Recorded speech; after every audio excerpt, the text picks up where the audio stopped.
Bonjour, vous êtes avec Pardieu pour l'Expert Game Award et aujourd'hui on a la chance de tester un proto, qui est encore un proto, vu que c'est un Kickstarter qui est en cours aujourd'hui sur Kickstarter depuis le 10 juin jusqu'au 10 juillet si je ne me trompe pas, qui s'appelle Exodus, qui a déjà atteint ses objectifs, donc il est déjà à 220% si j'ai bon souvenir, et 220% avec des stretch goals qui se débloquent pratiquement à un par jour.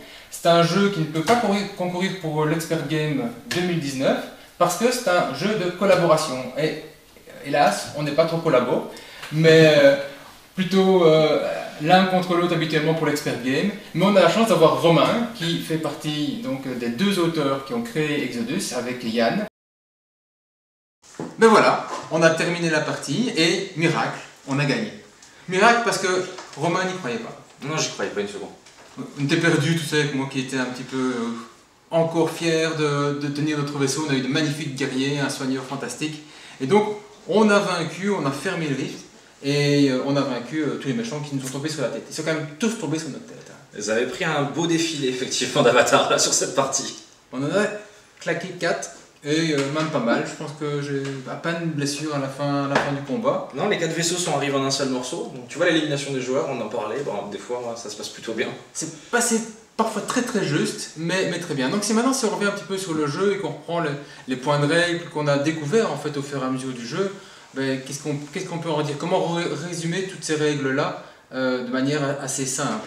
Chaque joueur va décider s'il va jouer en groupe ou seul. Donc je vais faire mes actions qui sont définies sur mon vaisseau tout seul de mon côté, avec la possibilité de faire un boost de 1, une action supplémentaire à la fin du jeu, ou alors on se met ensemble, auquel cas on a un paquet d'actions égal au plus faible des vaisseaux, le vaisseau qui a le moins d'actions, pour l'ensemble du groupe. Surtout utile quand on va aller faire des combats ou qu'on veut se déplacer tous à un endroit bien spécifique. Ça c'est vraiment important, une des bases du jeu, et cette action supplémentaire que l'on fait nous force à jeter nos dés spécifiques pour voir si on a des blessures pour le fait d'avoir été faire ce déplacement supplémentaire. Et comme on peut le voir, parfois, ça a quand même des conséquences puisque l'un des vaisseaux a pris 3 damage en une seule partie. Ça c'est clair, ça c'est un petit peu le petit bonheur de la chance, mais c'est la petite action qui est en plus. Dans nos actions, qu'est-ce qu'on va faire? On va pouvoir simplement se déplacer. Donc, on va se déplacer d'une case à l'autre. Avec une grosse différence, ce sont des cases bleues, des cases d'alliés, on n'a pas de problème à s'y rendre. Tandis que si on se déplace sur des cases qui sont des cases d'ennemis, opposant les cases brunes, orange, je ne sais pas comment tu les considères. Les systèmes ennemis, ouais. Là-bas, deux options. Soit ils nous repèrent, soit ils ne nous repèrent pas. Avec un bon petit lancer de détection pour savoir si le combat a lieu ou pas. Voilà. Et donc, si on ne fait pas de rond, ils ne nous repèrent pas. On peut continuer à agir, à explorer, à faire tout ce qu'on va vouloir dessus. S'ils nous repèrent, combat. Une autre option, un autre risque de se faire repérer, c'est un des symboles qui se trouve là-bas, qui est le radar, qui va nous faire repérer automatiquement. Donc là-bas, aucune autre option que de faire un combat pour peu qu'on passe dans la case. S'il y a combat, on va récupérer une des cartes au hasard, sachant que les cartes ici vont, avec les combattants, vont augmenter au fur et à mesure des époques. Donc plus on avance dans le jeu, plus on a des ennemis très puissants. Et un combat va avoir lieu. Un combat va avoir lieu, il a des boucliers qui vont limiter nos dégâts et des points de dégâts à faire. Tous les vaisseaux engagés dans le combat jettent leurs dés. S'il y a des ronds, ben, ils vont se prendre des mandales en retour. S'il y a des points de dégâts, ils vont pouvoir simplement les faire. Chaque tuile ayant ses propres bonus qui permettent de faciliter ou pas les combats. Mais on va essayer de faire autant de points de dégâts qu'il a de points de vie, sachant qu'on enlève l'armure de la somme des dégâts faits à ce tour-ci. Et les dégâts que l'on prend n'ont lieu que si le vaisseau n'est pas mort à la fin des jets de dés. Il n'y a pas de riposte, effectivement, s'il est détruit. Ouais. Donc, si on le tue et qu'on se prend des dégâts, ben, c'est pas grave, en fait, ils n'auront pas lieu. Toujours dans le jeu, quand on se prend 2 dégâts en une seule fois, on se prend une carte damage. Encore. Qui limite nos possibilités. Ces cartes de dégâts, on va pouvoir, avec une action et de la monnaie, donc la monnaie locale, on va pouvoir s'en débarrasser, revenir... Mais du coup, perdre du temps et de l'argent, évidemment. Et perdre des actions. Ces combats-là ont lieu, sauf si on décide de les esquiver. Les esquiver, donc le combat, on le commence, on le termine, ce n'est pas une action. Le fait qu'il y ait un combat, ce n'est pas une action supplémentaire, il y a un combat, point barre. Ce combat a lieu tant qu'on décide qu'il continue. Si on décide d'esquiver le combat, on va jeter 2 dés. Lancer de dégâts, ouais. Désengagement, lancer de dégâts, et à nouveau, on compte le nombre de ronds rouges et potentiellement, on y revient. Mais peut-être rien. Mais peut-être rien aussi. Ça dépend de l'agilité du pilote. On jette des dés, on se cache et on reste sur la tuile. C'est exactement ça. Ou on s'enfuit et on continue l'exploration. Et le vaisseau, s'il n'a pas été détruit, qu'il reste sur place au début du tour suivant, ou immédiatement. Si le vaisseau n'a pas été détruit, s'il avait encore des dégâts, si on avait fait des dégâts mais qu'on a fui, ces dégâts-là... Il reste actif pour que potentiellement des copains puissent passer derrière et dans terminer le même tour. Ouais, dans le même tour. Mais si le désengagement a lieu, tout le monde est parti ou un truc ainsi, cette carte-là va repartir dans... Elle est remélanger dans le deck. Voilà. Donc, des combats ont lieu, si on fuit, la carte va repartir dans le deck, et sinon on va continuer à jouer jusqu'à ce qu'on le détruit. Quand on l'a détruit, on ne gagne rien de spécifique, il n'y a pas un bonus. Des récompenses de scrap, égale, donc le scrap, la monnaie du jeu, qui est égale au niveau de l'ennemi vaincu. Donc plus les ennemis sont forts, plus ils rapportent de l'argent, mais bien entendu, plus ils sont durs à battre. Oui, j'ai oublié, je n'ai tué personne. Mais donc, je détruis, je continue. Quand j'ai éliminé la menace sur une tuile, on va placer un petit marqueur qui dit que cette tuile ennemie n'est plus un danger actuellement. Et donc tout le monde peut passer dessus vu qu'on a éliminé les ennemis. Sauf que ce n'est que temporaire. À la fin du tour, toutes ces tuiles qui étaient libérées parce qu'on vient de faire un combat vont passer à bientôt plus libre. Et ce qui veut dire qu'au tour suivant, on va retirer le marqueur encore, et là-bas, à nouveau, ce sera une nouvelle tuile de danger. Ces tuiles de danger, quand on se déplace, il y a une manière de les esquiver, ce qui est une manière qui est très intéressante, c'est de faire un déplacement rapide, de l'hyperespace. C'est ça, le rush hyperespace, ouais, donc qui permet de se déplacer. Donc déjà c'est intéressant puisque c'est 3 sauts pour seulement 2 actions, ce qui fait gagner du temps. Mais effectivement, il permet également d'ignorer tout ce qui se trouve sur sa route, sauf les avatars, mais en tout cas, il permet effectivement de passer dans des systèmes orange sans déclencher d'attaque. Voilà, et donc ça nous permet de passer effectivement facilement et rapidement d'une zone à une autre en évitant beaucoup de problèmes. Les zones rouges ne sont pas vraiment un danger en tant que tel, on peut s'y arrêter comme une zone bleue parce qu'il n'y a rien de spécifique qui s'y passe, sauf que c'est un des endroits de téléport, de déplacement des avatars. Du coup, on fuit un petit peu ces zones-là quand il y a une possibilité que ces braves petits viennent nous dire bonjour. Mais à côté de ça, on s'y arrêtait 2-3 fois, c'était pas vraiment un problème. Une autre tuile qui était intéressante au niveau des déplacements, c'est une tuile qui a... Je ne sais pas tout casser en récupérant une d'accessible, super. C'est une tuile qui a un petit symbole de téléport. À partir du moment où on a 2 tuiles qui ont des symboles de téléport dans le jeu, on peut passer de l'une à l'autre pour un mouvement comme si elles étaient adjacentes. Et là-bas, c'est encore une bonne nouvelle parce que ça nous permet facilement de se déplacer d'un coin à l'autre du plateau de jeu parce qu'on a quand même beaucoup de déplacements à faire. Avec le risque que les avatars, quand ils se déplacent avec un jet de dés spécifique, c'est qu'ils puissent eux aussi utiliser ces fameux téléports. Bah bon. Ça n'arrive pas si souvent que ça au final. C'est quand même arrivé sur cette partie-là. Mais pas si souvent que ça. Donc, une de mes actions, déplacement, une case égale une action, un rush, donc 3 cases d'un coup égale 2 actions. Qu'est-ce que je peux faire d'autre? Ben, c'est évidemment découvrir une des nouvelles tuiles de tout cet espace infini. Et ça, c'est une action pour aller découvrir ce qui se passe juste à côté, simplement. 2 options, découvrir simplement, on envoie une sonde, ça coûte une action, ou alors c'est le saut dans l'infini. Le saut de la foi, absolument, ouais. Le saut de la foi, oui. Et on se déplace directement dans la tuile en même temps que l'explorer, en espérant que ça se passe bien, et quand on a un bon pilote, ça se passe bien. C'est ça, on gagne du temps. Presque tout le temps. On gagne du temps, c'est intéressant. Par contre, effectivement, on ne sait jamais si on va tomber sur du bleu ou sur du rouge. Surprise, surprise. Et il y a un intérêt en fait d'explorer tout parce que ce qu'on cherche, globalement, c'est 5 choses. 4 clés et la tuile de sortie, la tuile du rift. Le grand rift, le rift principal. Donc dans notre jeu, sachant que les clés sont quelque part dans les 30 cartes, les clés sont réparties vraiment dans les 30 tuiles, ouais. Puisque les clés se trouvent sur ces 4 systèmes qui sont marquées ici. Donc, ce sont des tuiles spécifiques qui sont toujours des tuiles alliées avec un numéro de clé qui, au début du jeu, sont tirées de manière aléatoire, c'est ça? Elles sont totalement mélangées avec le reste des tuiles, ouais. Donc il n'y a pas moyen de savoir si elles vont sortir toutes dès le départ ou si au contraire on va devoir explorer quasiment tous les systèmes avant de tomber dessus. Mais à chaque tuile est lié un événement. C'est ça. Que là, on choisit comment au départ du jeu? Alors donc les événements en fait c'est la condition principale pour la difficulté du jeu. Donc il y a 3 niveaux de difficulté qui sont représentés par des couleurs de cartes, donc bleu, jaune et rouge. Alors là je tiens quand même à préciser qu'ils ont eu du mal parce que j'ai mis quasiment que des cartes difficiles dans la partie. Mais qui donc impactent énormément puisqu'en fait donc, les events, tu l'as vu, certains des events vont te demander en fait de bien réfléchir à quand est-ce que tu souhaites débloquer la carte puisque ça va entraîner toute une série de malus ensuite jusqu'à la fin de la partie. Les cartes plus faciles, quant à elles, sont beaucoup plus raisonnables. Il suffit de payer certains coups en scrap, de réussir simplement à réunir tous les joueurs sur la tuile.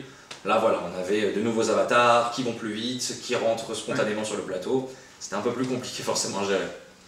Et donc cette partie-là se fait durant le setup, durant la mise en place, où on choisit simplement la difficulté qu'on veut. Donc une première partie avec des gens normaux, pas normés comme nous, hein, mais normaux, tu aurais mis un niveau un petit peu plus... Ouais, en général, je recommande de jouer le niveau le plus bas pour se familiariser. Ouais. Il manque un peu cette petite pression du coup d'avoir le sentiment que le jeu nous joue plus qu'on joue le jeu, mais ça permet de se familiariser au moins avec les règles sans être sous pression en permanence, effectivement. Oui, mais il y a moyen quand même de perdre facilement. Il y a moyen de perdre. On a des testeurs qui ont perdu pas mal de parties alors qu'on avait mis tout vraiment au plus bas. Donc je pense que effectivement. Et donc un beau niveau de progression contre le jeu au fur et à mesure des parties. Ouais, c'est ça. L'idée c'est de monter progressivement jusqu'au moment où on a un taux de victoire élevé sur les modes les plus difficiles. Mais vous avez tout gagné dans tous les tests. Non, quand je joue avec tout ce qui est en plus difficile, j'ai un taux de défaite de 1 sur 5 à peu près. Ah oui, quand même. Et donc, des déplacements, de l'exploration, on révèle des tuiles, on décide de l'endroit où on va révéler la tuile avant de la tourner, mais après on la place comme on veut. Et sur les tuiles révélées, il y a des petits symboles ici qui disent que cette tuile, on peut explorer ce qui se passe dessus. Et donc, quand on est sur la tuile et qu'il y a un petit carré, c'est un petit carré qui est un petit peu partout, ce sont des tuiles qu'on n'a pas explorées, une des actions possibles, c'est d'explorer. Explorer va nous permettre de tirer une carte d'exploration. Et les cartes d'exploration nous donnent chaque fois 3 options, si je ne m'abuse. Une option qui est liée avec un type de vaisseau spécifique. Donc si on a la chance et que c'est ce vaisseau-là qui est là, ben, il aura des bonus. Ouais. Sinon, ben, il ne peut simplement pas le faire. Une option bien sous tout rapport, on va dire, pour un petit peu tout le monde. Et puis une option qui est risky. Alors dans le cadre effectivement, puisqu'il y a 3 types de cartes exploration. Donc bon, déjà, on va les écarter tout de suite. Il y a les pièges, qui sont juste là pour empêcher que les explorations soient totalement sans risque. On n'en a eu qu'une dans tout l'ensemble de la partie. Je ne sais pas s'il y en avait beaucoup dans le jeu. Il y en avait un total de 4, je crois, sur la vingtaine en jeu. Donc les pièges, c'est simple, c'est réussir à lancer de compétences, c'est-à-dire un lancer de dés, et obtenir soit le nombre de touches, soit le nombre d'éclairs demandés. Donc ces cartes-là, c'est vraiment, il n'y a rien à gagner, ça fait perdre du temps, ça fait potentiellement perdre de la vie. Ensuite, il y a 2 types, donc il y a les cartes jaunes et il y a les cartes bleues, à vrai dire. Les cartes bleues sont plus relax, on a le temps de faire plusieurs actions, de dépenser des actions supplémentaires, et quand on est en flotte, on peut tous un peu se partager les tâches pour optimiser la carte. Tandis que les jaunes, c'est une seule action timée, on va dire, où il faut tous se mettre d'accord sur la même décision, et effectivement, il y a des effets qui sont beaucoup plus puissants, qui sont beaucoup plus intéressants, mais par contre qui présentent un risque. En général, par exemple, ça va être typiquement arrêter le mouvement des avatars, mais si on se rate, ils vont aller plus vite sur ce tour.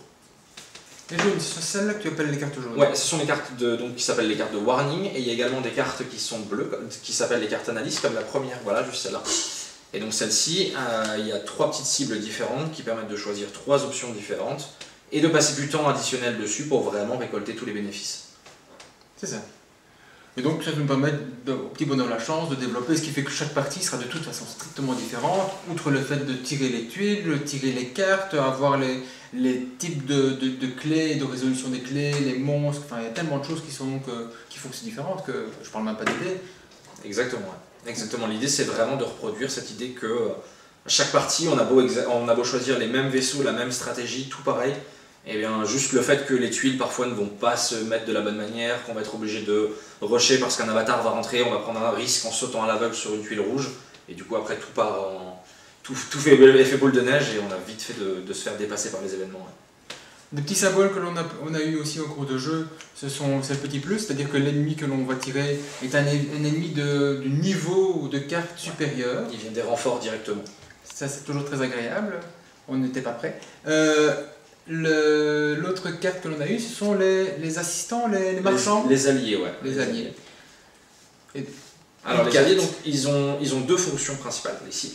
Ils ont deux fonctions principales. La première, effectivement, c'est qu'ils vendent des modules. Donc il y a deux types de modules. Il y a les modules vaisseaux tout simples, qui sont un peu des modules au rabais de ceux qui sont équipés de base sur nos vaisseaux, mais qui sont quand même intéressants puisqu'ils permettent on va dire, des fois de nuancer certaines faiblesses des vaisseaux, ou au contraire carrément de renforcer une force, de prendre par exemple le warship et d'augmenter encore son nombre de points de vie maximal, ça permet vraiment d'en faire un tank, ou à l'inverse de prendre un vaisseau plus comme celui que tu jouais, orienté exploration, et de lui donner une petite compétence de combat de façon à ce qu'il ne soit pas totalement trop spécialisé, on va dire. À côté de ça, tu as les modules précurseurs qui offrent des effets, tu l'as vu, on avait un module qui donnait plus 1 déplacement sur toute la partie, on en avait un autre qui permettait de sauter instantanément sur n'importe quel trou de verre du plateau. En général, c'est des effets qui sont très puissants et qui vont permettre de gagner un avantage certain. En revanche, ils coûtent très cher et du coup, c'est de l'argent que tu ne vas pas dépenser dans ton énergie, dans te réparer potentiellement et tout ça. Et en plus de ça, donc, les fameux alliés ont tous une compétence unique, souvent qui est utilisée une seule fois dans la partie, mais qui quand même a un impact assez important quand elle est bien déclenchée. Comme là, tu as fait par exemple un super combo avec le cartographe. Il tombait bien, effectivement. L'avantage d'un allié, c'est qu'une fois qu'on l'a découvert sur une tuile, il vient avec nous. Donc il est présent sur une tuile, on doit faire une recherche, une exploration pour être là, mais après, on ne doit pas revenir sur la tuile pour l'utiliser. Alors on considère que lui est avec nous, par contre son marché... Voilà, son marché doit être retour sur la tuile. Par contre, si tu veux, moi je dis toujours, c'est un peu le coup de fil à un ami. Tu lui passes un coup de fil dans l'hyperespace et il déclenche son service. Mais pour faire du marchandage, par contre, il faut revenir sur la tuile. Ce qui fait que souvent, tu vas essayer de créer une espèce de hub, de spot autour de ta tuile marchande pour pouvoir avoir des bénéfices plus tard. Pas chez tout le monde. Ça dépend de la partie, évidemment. C'est possible. Par contre, très peu d'alliés dans le jeu. Ou alors, les tuiles que l'on a jouées sont... Non, il n'y a que 2 alliés volontairement, effectivement. Donc on n'a que 2 alliés sur l'ensemble du jeu, plus ou moins. Et en fait, donc, les alliés... Alors là, j'ai fait le setup moi-même, donc la mise en place moi-même, donc du coup, forcément, on n'a pas vu cet aspect-là. Mais en fait, les alliés on en a un total de 8. Là, il y en a 4 dans le proto, mais on en a déjà débloqué 4 de plus.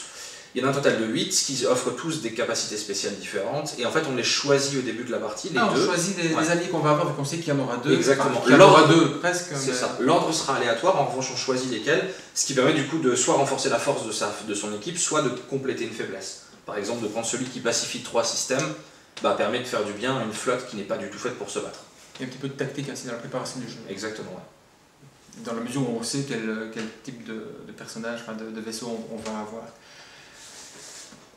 Se déplacer, explorer, il faut être sur la tuile, sauter dans l'inconnu, découvrir. Donc globalement, ce sont les actions standardisées que l'on va avoir. Ouais. Prendre au marché des ressources, il faut en payer le coût. Il faut payer le coût et c'est une action simple en fait de marchander qui permet, donc ça marche sur les alliés pour acheter autant de modules qu'on veut du moment qu'on est capable de les fournir évidemment en termes de scrap.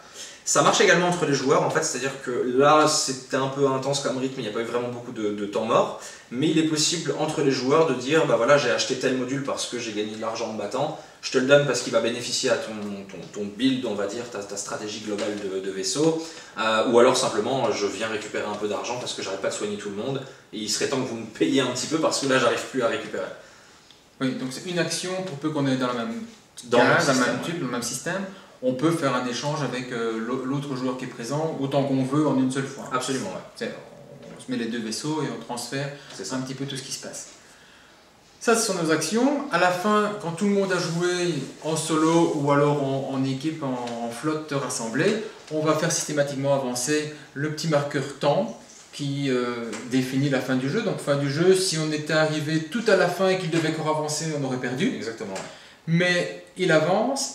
4 spots temps ici. Quand on s'arrête à un spot, il y a un des avatars qui apparaît. Et cet avatar-là, lorsqu'il apparaît, je vais mettre le 1, j'imagine qu'il arrivait au premier spot, il apparaît au plus proche du joueur le plus faible. Enfin, au plus proche du joueur dans un premier temps, et à choix égal au plus faible. Il va toujours au plus facile en gros. Et donc il va apparaître globalement sur une des cases rouges qui sont ces espaces transdimensionnel, j'imagine, à lui. C'est ça, exactement. Il apparaît quand on arrive sur la case rouge. Ouais. Et ensuite, Il se déplace immédiatement. il se déplace. Et donc on va acheter un dé avec des options. Il ne se déplace pas, il ne se déplace que de 1, il se déplace de 2, il se déplace de 3, et il se déplace de 3, et éventuellement, dans un des 3, peut-être, doit être un trou de verre. Impérativement un trou Donc de verre. c'est 2 s'il n'y a pas de trou de verre, 3 s'il y a un trou de verre dans le mouvement. Et il va essayer d'aller au plus proche de quelqu'un d'autre. Sachant donc qu'il se déplace pour simplement d'une case rouge à une case rouge. Donc il se déplace très vite dans l'ensemble du jeu vu qu'on ne sait pas où est-ce qu'elles vont apparaître. Ces tuiles rouges, quand on a préparé le setup, il y en avait une toutes les 5, dans les 5 zones. Donc, sur 5 tuiles, on est certain qu'il y a une tuile rouge. Donc, on a pu jouer un petit peu, sachant que les 2 ou 3 suivantes ne seraient pas des rouges. Ça nous a permis de développer dans un sens plus safe ou un autre. Et donc lui il se déplace simplement pour aller au plus près, pour aller bastonner la personne. De préférence. Quand il arrive sur la case d'une personne, automatiquement, elle jette 2 dés, c'est l'attaque qu'il fait. Ce sont des dégâts que l'on prend. Des dégâts, ce sont des points de vie que l'on a ici qui sont donc retournés. Donc là ça va, ça va pas. Du côté, on commence à en prendre plein la tête. Et il bloque la personne. Il s'engage en combat avec lui, absolument. Qui n'a à son tour de jeu, vu que sa seule action c'est de venir, c'est pas lui qui force le combat. Il est juste présent. Voilà, il engage, mais le combat ne se produit que durant la phase des joueurs suivantes, en fait. Ouais. Et donc à la phase au moment du joueur mauve ici qu'il devrait jouer, il a 2 choix. Soit de combattre, ou attendre que ses copains viennent pour combattre, et soit essayer de fuir. C'est ça. Mais le problème de la fuite, c'est que donc la fuite, c'est comme quand on était engagé avec un autre vaisseau, on va jeter les dés, s'il n'y a pas de dés rouges, tout va bien, en tout cas ça va pas trop mal. S'il y a des dés rouges, un seul, on prend un dégât, on prend 2 dégâts et on prend un damage. Donc ce qui veut dire que déjà sur un avatar, potentiellement, on peut prendre jusqu'à 4 dégâts sur un engagement, désengagement. Ce qui fait... Et du coup de 2 gros dégâts. Si on est désengagé, à nouveau, on est caché dans la tuile, il ne nous voit plus. Mais ce qui est important et ce qui est désagréable, parce que ça nous a quand même fait 3 points, je pense, ça fait avancer le marqueur temporel. Et donc ça peut ramener un autre avatar, pour peu qu'on était déjà là-bas, ça ferait éventuellement ramener un autre avatar qui apparaîtrait automatiquement beaucoup plus proche et beaucoup plus vite que prévu. Ça, ce n'est pas le plus agréable du jeu. Surtout que ça peut vite faire un effet boule de neige, puisque du coup un autre avatar vient, il engage le joueur qui est déjà en train d'essayer de fuir l'avatar, et on a tout fait d'avoir 2 ou 3 tours qui sautent. Mais en plus, à chaque fois qu'on se prend des ronds rouges dans le jet de dés, on va se prendre un malus complémentaire, la destruction d'un développement, le doubler les dégâts ou que sais-je, comme bonheur. Je te remercie d'avoir choisi cela. Mais il y a moyen de les battre, parce qu'on en a quand même battu 4 sur l'ensemble du jeu. Une fois tous ensemble en mode on est foutu, on va quand même aller les attaquer, mais on a gagné. Parce qu'on a des pouvoirs, ça c'est quand même super bien, c'est qu'au fur et à mesure du jeu, chaque chaque vaisseau va pouvoir se développer. Chacun dans son time. C'est-à-dire quand on fait une action spécifique avec son vaisseau, on a un marqueur qui avance, et ce marqueur va me permettre d'avoir des modules complémentaires. Soit des modules dans la partie haute, il y a des numéros, c'est 1, 2, 3, 4, 5, 6, donc c'est une fois au-dessus, une fois en dessous.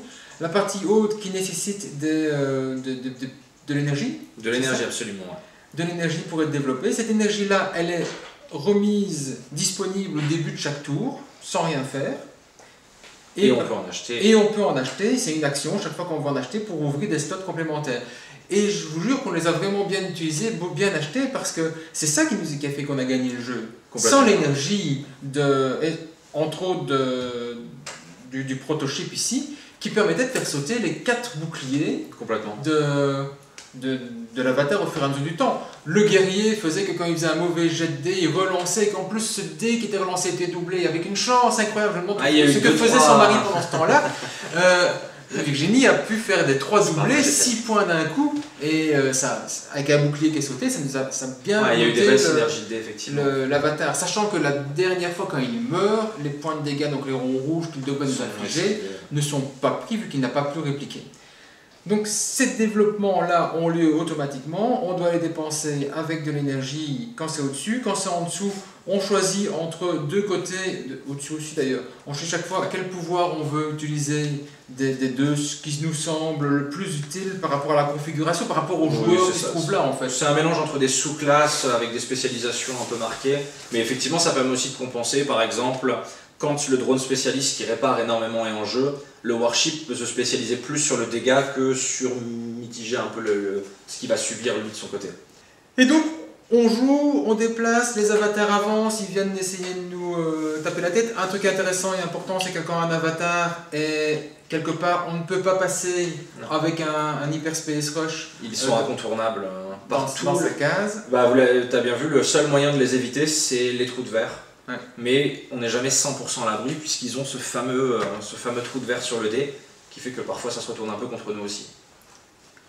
Et donc à la fin, on va trouver la tuile spéciale qui est un petit peu quand même plus grand que les autres. Hein. Le griffe est mal foutu. Et derrière, on va devoir faire quoi? On va devoir aller fermer ce trou. Pour fermer ce trou, donc on a des clés. Ces clés-là, c'est sont ces tuiles dont j'ai parlé tout à l'heure avec un numéro qui mettent un petit marqueur clé dessus en attendant. On doit aller explorer pour voir quelle est l'action réalisée ou l'impact de récupérer la clé sur ces zones-là. Donc des cartes bien spécifiques. C'est tenu par un des joueurs qui peut avoir chacun une clé ou alors un seul. Elles peuvent s'échanger même d'ailleurs. Avant qu'un joueur par exemple se lance dans un run un peu suicide, il peut dire je te donne mes clés et moi j'attire les avatars pour vous laisser finir. On a essayé mais avec les téléports, les sauts qu'ils font ainsi, comme ils vont toujours attaquer le plus faible, c'est pas facile. C'est parce que quand le plateau est un peu trop facilement lié, quand les avatars ont trop d'options de déplacement, on va dire. Il faut leur fermer un peu plus la route. Et donc, on a nos clés, et là-bas, on fonce avant la fin du jeu. On a terminé... Sur la fin, il restait un tour. Il restait un tour complet, donc on a terminé juste avant. Et on va aller sur la tuile du Rift. On va devoir faire une action pour poser nos clés. Quand on pose nos clés, on jette en plus 2 dés, parce qu'on peut se prendre une petite motte éventuellement. Sauf que le dernier qui pose ses clés, parce qu'en fait, c'était ça. Donc le fait de poser mes clés à la fin de mon tour, quand quelqu'un d'autre doit encore jouer derrière moi et qu'il y a encore des clés à mettre, je peux me prendre des points de dégâts. Voilà, le lancer c'est arrivé, c'était pas lié aux clés en fait, c'est parce que tout le monde a dû pousser pour maximiser le nombre d'actions à faire. C'était pas à cause des clés, je pensais que c'était à cause des clés. Tout le monde a dû pousser en fait, donc la poussée, je sais pas si on en a parlé, non, je pense pas, je t'en prie. Bah en fait, donc chaque vaisseau a un nombre d'actions qui est défini, donc les classes érudits et les classes guerriers bénéficient de 3 actions. Les classes rock comme le tien par exemple bénéficient de 4. Une fois qu'il n'y a plus d'action évidemment on ne peut plus rien faire, sauf pousser les moteurs, aller un peu plus loin dans le fight. Une action supplémentaire. Une action supplémentaire qui est utilisable pour n'importe quoi, c'est une action tout à fait normale, elle peut même être déclenchée avant par exemple pour faire un rush hyperespace, l'activer pour en avoir tout de suite 2. Ouais. Mais par contre l'inconvénient de ça c'est qu'on tire un peu sur le vaisseau et donc à la fin ce fameux lancer de dégâts avec toujours le risque de faire sauter un peu quelque chose. Et donc c'est ce qui s'est passé en fait à la fin, c'est que tout le monde a dû pousser pour poser les clés, et donc du coup tout le monde a dû faire ce fameux lancer de dégâts de la poussée. Voilà. Et quand le dernier met la dernière clé, qu'est-ce qui se passe? C'est que d'un coup, tous les avatars sont comme ça, ils ont raison. Et ils vont faire un dernier déplacement des avatars avec ce fameux dé. On commence par le 1, puis le 2, puis le 3, pour peu qu'ils soient encore en vie. Et ils ont un bonus de 1 déplacement pour essayer d'arriver là-bas où on est. Et la case où on est, évidemment, parce que c'est sympathique ici, c'est une case rouge, donc avec 2 pouf, ils arrivent tout de suite là-bas. Et on est obligé de les battre pour, à la file, à la queue leu dans l'ordre que l'on veut, pour gagner ce qu'on a fait. Donc on a éliminé 3 au dernier tour. C'était le boss de fin. Oui, les boss de fin, c'était très très juste, mais c'est passé. Et on les détruit, si on les détruit pas, on a perdu, pas de chance pour nous. Comme Romain est généreux, quand on détruit un avatar, on gagne rien du tout. Heureusement qu'il est beaucoup plus généreux avec les stretch goals que pour ses avatars. Et non seulement on gagne rien, donc il n'y a pas de récompense financière contrairement à tous les autres ennemis, et en plus un avatar n'est jamais détruit totalement, puisque quand il est détruit pendant la partie, supposons qu'on se mette à les chasser. Parce à la fin du jeu, il est détruit quand même. À la fin du jeu, il est détruit. Le rift est fermé, l'énergie est sauvée, ça va. Ça, c'est on fait des statues, enfin on fait des trucs en stratégie quand même. Ils ont déjà commencé à les tailler, c'est pas un souci. Mais du coup, effectivement, pendant la partie, supposons qu'on est à ce tour ici, si l'avatar est détruit, il est simplement renvoyé en fait dans sa dimension pendant 2 tours, et il reviendra à nouveau, donc c'est impossible de s'en débarrasser totalement. Par contre, c'est possible, avec un peu de calcul, de les envoyer 2 tours après, avant de faire ce dernier rift, histoire de ne pas se taper 3 combats d'affilée, par exemple, d'avoir le temps un peu de se réparer. Il y a plein de petites choses comme ça qu'il est possible pour mitiger un petit peu le combat final. Voire de l'éviter complètement d'ailleurs, ce qui est intéressant. Il est totalement possible de gagner le jeu sans aucun combat. Ah oui, s'ils sont assez loin, ou si on les a détruits avant, ou... Oui, c'est quoi l'option? Oui, c'est qu'ils ne sachent pas se déplacer jusque-là. C'est exactement ça en fait, c'est de créer un plateau qui fait qu'ils ne sont pas en mesure de sauter sur cette dernière activation. Après il y a également des possibilités, c'est d'avoir des joueurs qui se mettent en obstruction, en fait, qui viennent bloquer, puisque l'avatar va être obligé de les engager, donc du coup ça permet de dire mon vaisseau en... Ah, on peut se sacrifier, Gandalf se ne mettre sur le passerait pas, chemin. en gros, Ouais. voilà, c'est ça. Ouais, nous on voulait sauver tout le monde, donc C'est vrai que tout le monde a survécu, c'était sympa aussi. on a joué 3h20 Ouais, la première plus ou partie, moins pour ouais. une première partie, les explications un petit peu avant, on a pris le temps. Et qu'est-ce qui va vraiment changer, tiens, puisqu'on en parle ici par rapport à ce qu'on peut voir, parce qu'effectivement donc c'est un proto ici, celui que tu as fait tourner beaucoup, mais il y a des choses qu'on ne verra plus dans le jeu en tant que tel.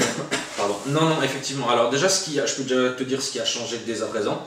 Alors les petits tokens en bois, évidemment, c'était pratique parce que c'est pour du proto, mais ils ont été remplacés par des standees en carton avec les petits socles en plastique, tu vois. Donc illustrés, qui reprennent en fait les illustrations qu'on trouve sur les Chaque cartes. vaisseau plus clair. C'est ça, donc ça s'intègre mieux dans le visuel. À l'heure actuelle, on a augmenté l'épaisseur aussi de toutes les cartes. Bon, ça se voit pas évidemment sur le proto, mais on a simplement mis des déjà cartes de bonne qualité. de meilleure facture et qui seront du coup plus résistantes aussi aux dégâts. On est en train d'améliorer la qualité de tous les cartons de jeu pour vraiment avoir cet aspect solide, rigide. Donc je le disais, les plateaux sont en train d'être refaits. À terme, on vise carrément d'avoir des plateaux à double couche de carton avec des emplacements, une roue intégrée, voilà, pour que tout tienne bien dedans. Oui, une coup d'action c'était très bien aussi parce qu'on a vu ça plusieurs fois que tiens, je fais une action, j'en fais une autre, on papote un petit peu et la troisième qui arrive, puis après si on ne réfléchit pas, on en fait une quatrième, une cinquième, une sixième, et on est parti quoi. Exactement, donc du coup on a intégré directement une petite roue simplement pour traquer où tu en es, savoir ce que tu es en train de faire. On a débloqué donc le mat de corruption va être simplement refait pour être un peu plus stylisé et pour que le cube de progression puisse tenir dedans. C'est des petites choses mais qui vont améliorer un peu l'esthétique. Et puis des tokens comme ça qui vont également être refaits pour être un peu plus en phase avec le thème. Par exemple, plutôt que d'avoir des points de vie, avoir la coque du vaisseau qui se dégrade petit à petit avec des tokens un peu plus marqués, des choses comme ça. Et puis du contenu additionnel, de nouvelles clés qui permettent, comme c'est le plus important du jeu, puisque c'est ça qui décide de la difficulté, en rajouter avec de nouvelles conditions de victoire de façon à ce que les parties ne se ressemblent encore moins, on va dire. De nouvelles explorations, parce que là il y a 20 explorations pour 20 tuiles. Donc l'idée c'est d'en avoir un peu plus pour qu'on ne sache pas, qu'on ne puisse pas par exemple compter, de dire ah j'ai déjà eu 8 warnings, 4... Enfin, on a vu qu'on ne sait pas vraiment tout explorer, qu'on n'a pas vraiment le temps. Non, c'est compliqué malgré tout, ouais, c'est vrai. Voilà, et puis non, effectivement on a quelques petites surprises aussi des alliés également, donc puisque je te le disais, les alliés sont choisis en début de partie, donc le fait d'en mettre plus, ça permet des stratégies encore un peu différentes, puisque tu as bien vu qu'ils ont quand même un petit impact sur des moments clés, ils peuvent faire la différence quoi. Oui, on a eu de la chance, enfin, on n'a pas eu de chance, tu les avais bien choisis, et c'est vrai que ça nous a permis de développer, de mieux visualiser, d'aller plus vite vers la fin pour trouver cette fameuse tuile, qui était quand même la dernière. Qui était la dernière, effectivement. Je me demande si tu pas fait exprès. Non, je crois pas, que je l'avais pas triché celle-ci pour le coup. Voilà, et ben donc là nous on est parti jusqu'au 10 juillet, donc on va essayer d'arriver vraiment pour que le jeu ait sa forme parfaite telle qu'on l'aurait fait, disons, s'il n'y avait pas eu de contraintes financières dès le départ. Donc c'est bien parti pour. Aujourd'hui, on escompte une livraison pour quand? On vise normalement avril 2020 si tout se passe comme prévu et qu'il n'y a aucun pépin. On a prévu pas mal de sécurité, pas mal de marge à droite à gauche. Non, ça n'arrive pas. Ça n'arrive jamais, c'est bien connu. Mais on a prévu large justement pour pas avoir ce genre d'expérience où on est obligé de dire au backer désolé mais il va falloir attendre encore 6 mois. Donc voilà, toute la production est prête. Tu vois, pour un proto, le jeu est quand même dans une phase qui est assez finale. Les illustrations sont terminées, le design est quasiment finalisé. Avril 2020, tout devrait bien se passer. Ouais, ça va aller. C'est pas un poisson. C'est pas un poisson, promis. C'était donc Exodus avec Romain Lezic. Romain Lezic, absolument. Magnifique.